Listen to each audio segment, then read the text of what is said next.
Welcome to The Throne. That's right, ladies and gentlemen, the legends are back once again in another just crazy legend-style episode here because we got robots and aliens and the return of DJ S'more Money. So it was a great episode. I did really enjoy it. I'm really just loving this whole season overall so far. This is, of course, the third episode of DC's Legends of Tomorrow Season 6. I absolutely loved it.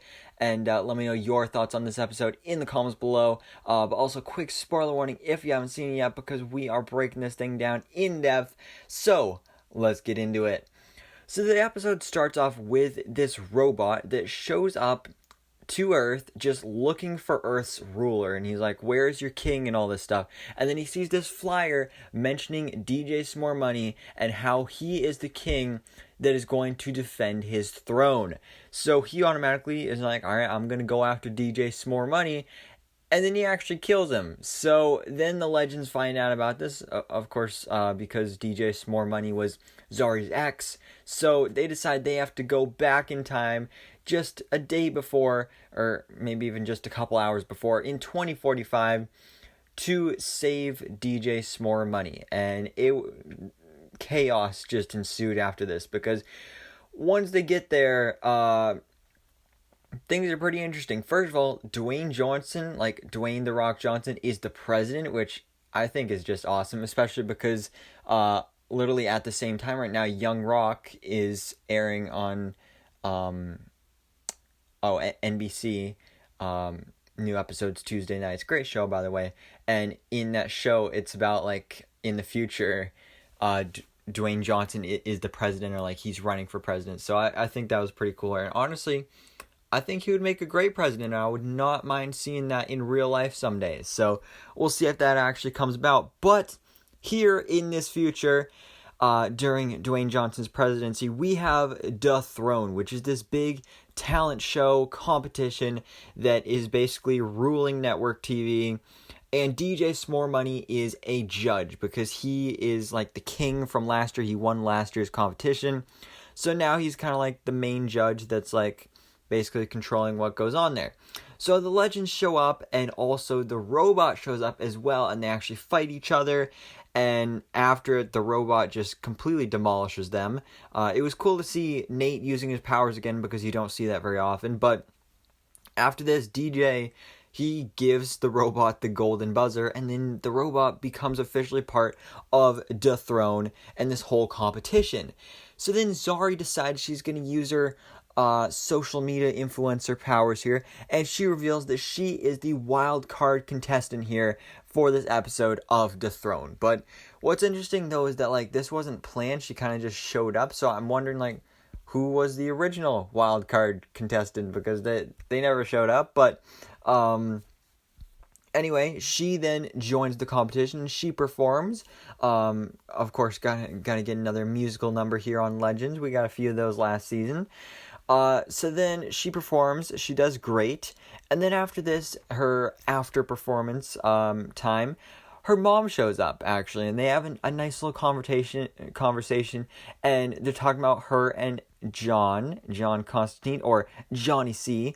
And actually, she tells her mom that it's just a fling and it's not going to last. And this is interesting because when it comes to this relationship between Zari and John, I don't really know how to feel about it, because at first I really hated it, but now that we're seeing more of them, I actually kind of like it. You know, I'm kind of into it. I'm still not a huge fan of it, but I kind of like this relationship. And in this episode, it definitely goes through a bit of a roller coaster, because then as Zari is telling her mom about this, about like, oh, it's not going to last very long, John is on the other side of the wall and he heard everything. So that is not good. So then they go out on stage together, and she introduces her new boyfriend, Johnny C, and he just gets mad and just walks off stage in the middle of it. And they kind of break up, but at the same time like don't. But like I said, their relationship in this episode is just a whole entire roller coaster. But after this, things really kick off in like the grand finale of the competition, where the robot officially joins the competition, and actually sings Zari's song. It's like a diss track for the Dragon Girl, for Zari. So that was honestly pretty funny, and just seeing the robot sing and have such a beautiful voice, that was pretty awesome. But then after this, Zari's like, all right, how am I gonna come back from this? So she and Johnny C actually perform a duet, and this is the moment that they kind of like officially get back together. And I like their relationship, and I think they're officially a thing now, and they're gonna be staying together for a while, and they may even be together forever. Maybe we'll have to wait and see. But after this duet that they perform together, this is it. The competition is over, and then they gotta see who has won. And of course, Zari is now the queen of the throne, and so now she's got her title, and DJ S'more Money has lost his title as king. So then the mission is over. They save DJ S'more Money, and they head back to the ship. And this is where we get a really crazy moment, because the robot goes back with them, and he bows down to his new queen. But then all of a sudden the face of the robot opens up and reveals that inside, this actually is an alien. There was a tiny alien in here riding and like driving around this robot. And it's kind of like a baby Yoda, basically, like a mini baby Yoda. I saw some people saying that it was like a Men in Black reference. I haven't seen those movies, but I guess that's what it was.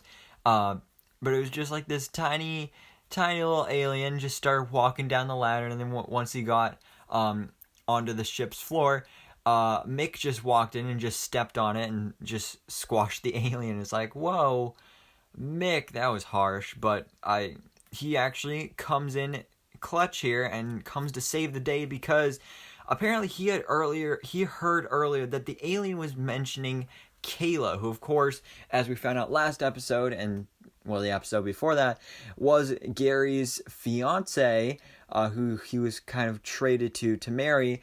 So now the legends know who Kayla is, and basically they decide that, well, if we can find Kayla, then maybe we can help and actually try and find Sara. So now they actually have a clue. They have a lead as to what is going on here. And speaking of Sara, we did get some stuff with her and Gary throughout this episode. Not very much.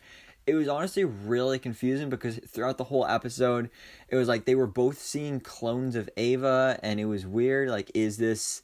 Are they actually the Ava clones, or were they just hallucinating? I don't really know.